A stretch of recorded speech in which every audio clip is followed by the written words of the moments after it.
The Nightingale and the Rose by Oscar Wilde. She said that she would dance with me if I brought her red roses, cried the young student. But in all my garden there is no red rose. From her nest in the holm oak tree the nightingale heard him, and she looked out through the leaves and wondered. No red rose in all my garden, he cried, and his beautiful eyes filled with tears. Ah, on what little things does happiness depend! I have read all that the wise men have written, and all the secrets of philosophy are mine. Yet for want of a red rose is my life made wretched. Here at last is a true lover, said the nightingale. Night after night I have sung of him, though I knew him not. Night after night have I told his story to the stars, and now I see him. His hair is dark as hyacinth blossom, and his lips are red as the rose of his desire. But passion has made his face like pale ivory, and sorrow has set her seal upon his brow. The prince gives a ball tomorrow night, murmured the young student, and my love will be of the company. If I bring her a red rose, she will dance with me till dawn. If I bring her a red rose, I shall hold her in my arms, and she will lean her head upon my shoulder, and her hand will be clasped in mine. But there is no red rose in my garden, so I shall sit lonely, and she will pass me by. She will have no heed of me, and my heart will break. Here indeed is the true lover, said the nightingale. What I sing of he suffers. What is joy to me, to him is pain. Surely love is a wonderful thing.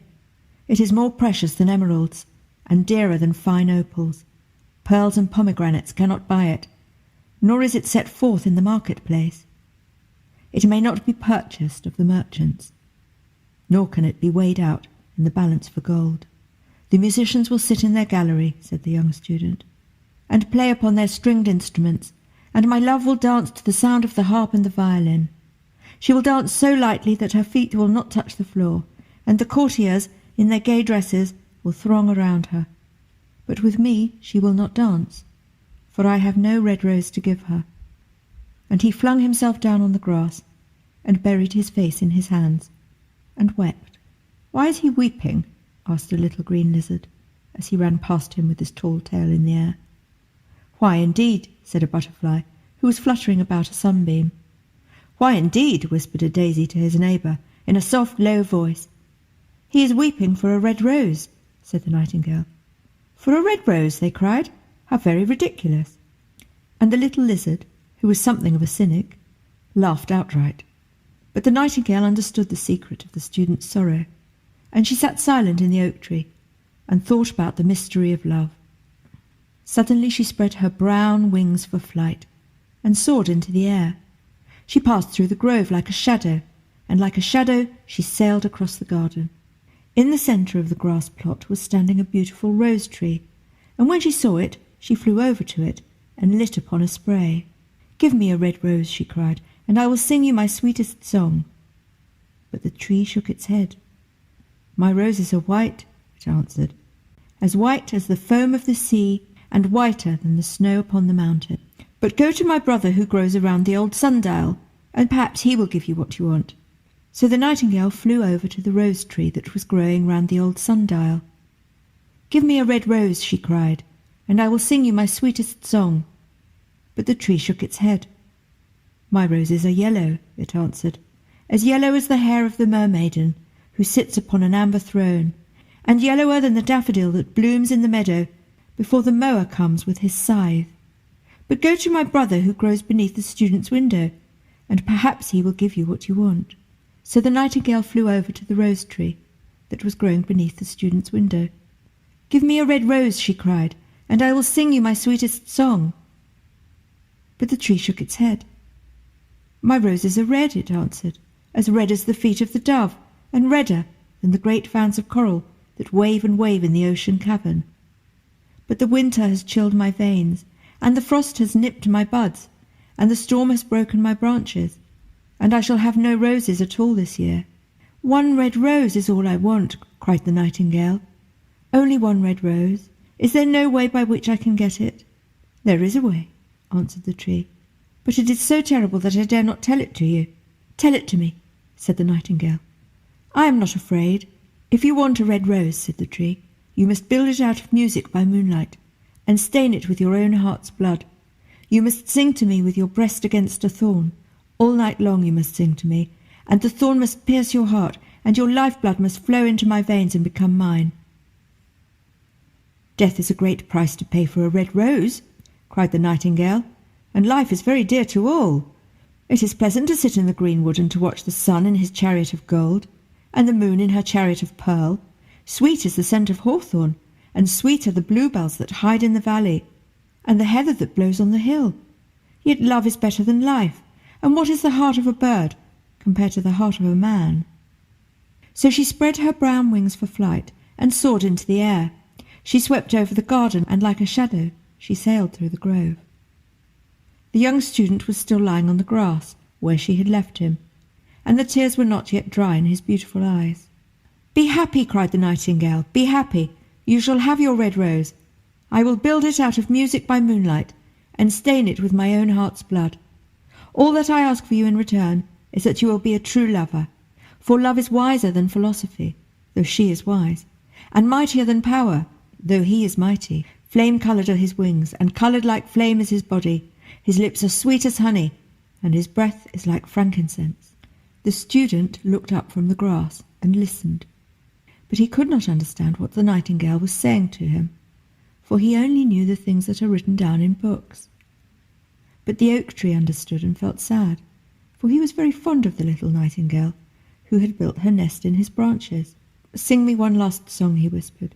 "I shall feel very lonely when you are gone." So the nightingale sang to the oak tree, and her voice was like water bubbling from a silver jar. When she had finished her song, the student got up and pulled a notebook with a lead pencil out of his pocket. "She has form," he said to himself, as he walked away through the grove. "That cannot be denied to her. But has she got feeling? I am afraid not. In fact, she is like most artists. She is all style, without any sincerity. She would not sacrifice herself for others. She thinks merely of music, and everybody knows that arts are selfish. Still, it must be admitted that she has some beautiful notes in her voice.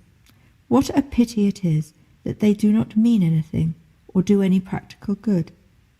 And he went into his room and lay down on his little pallet bed and began to think of his love, and after a time he fell asleep. And when the moon shone in the heavens, the nightingale flew to the rose tree and set her breast against the thorn. All night long she sang, with her breast against the thorn, and the cold crystal moon leaned down and listened. All night long she sang, and the thorn went deeper and deeper into her breast, and her life-blood ebbed away from her. She sang first of the birth of love, in the heart of a boy and a girl, and on the topmost spray of the rose tree there blossomed a marvellous rose, petal following petal, as song followed song. Pale was it at first, as the mist that hangs over the river, pale as the feet of the morning, and silver as the wings of the dawn. As the shadow of a rose in a mirror of silver, as the shadow of a rose in a water pool, so was the rose that blossomed on the topmost spray of the tree. But the tree cried to the nightingale to press closer against the thorn. "Press closer, little nightingale," cried the tree, "or the day will come before the rose is finished." So the nightingale pressed closer against the thorn, and louder grew her song, for she sang of the birth of passion in the soul of a man and a maid. And the delicate flush of pink came into the leaves of the rose, like the flush in the face of a bridegroom when he kissed the lips of the bride. But the thorn had not yet reached her heart, so the rose's heart remained white, for only a nightingale's heart's blood can crimson the heart of a rose. And the tree cried to the nightingale to press closer against the thorn. "Press closer, little nightingale," cried the tree, "or the day will come before the rose is finished." So the nightingale pressed closer against the thorn, and the thorn touched her heart, and a fierce pang of pain shot through her. Bitter, bitter was the pain, and wilder grew her song, for she sang of the love that is perfected by death, of the love that dies not in the tomb. And the marvellous rose became crimson, like the rose of the eastern sky. Crimson was the girdle of petals, and crimson as a ruby was the heart. But the nightingale's voice grew fainter, and her little wings began to beat, and a film came over her eyes. Fainter and fainter grew her song, and she felt something choking her in her throat. Then she gave one last burst of music. The white moon heard it, and she forgot the dawn, and lingered on in the sky. The red rose heard it, and it trembled all over with ecstasy, and opened its petals to the cold morning air. Echo bore it to her purple cavern in the hills, and woke the sleeping shepherds from their dreams. It floated through the reeds of the river, and they carried its message to the sea. "Look, look!" cried the tree. "The rose is finished now." But the nightingale made no answer, for she was lying dead in the long grass with the thorn in her heart. And at noon the student opened his window and looked out. "Why, what a wonderful piece of luck!" he cried. "Here is a red rose. I have never seen any rose like it in all my life. It is so beautiful that I am sure it has a long Latin name." And he leaned down and plucked it. Then he put on his hat and ran up to the professor's house with the rose in his hand. The daughter of the professor was sitting in the doorway, winding blue silk on a reel, and her little dog was lying at her feet. "You said you would dance with me if I brought you a red rose," cried the student. "Here is the reddest rose in all the world. You will wear it tonight next to your heart, and as we dance together it will tell you how I love you." But the girl frowned. "I'm afraid it will not go with my dress," she answered. "And besides, the Chamberlain's nephew has sent me some real jewels, and everybody knows that jewels cost far more than flowers." "Well, upon my word, you are very ungrateful," said the student angrily, and he threw the rose into the street, where it fell into the gutter, and a cartwheel went over it. "Ungrateful?" said the girl. "I'll tell you what, you are very rude, and, after all, who are you? Only a student. I don't believe you have even got silver buckles to your shoes, as the Chamberlain's nephew has." And she got up from her chair and went into the house. "What a silly thing love is," said the student, as he walked away. "It is not half as useful as logic, for it does not prove anything, and it is always telling one of things that are not going to happen, and making one believe things are not true. In fact, it is quite unpractical, and, as in this age to be practical is everything, I shall go back to philosophy and study metaphysics." So he returned to his room and pulled out a great dusty book and began to read.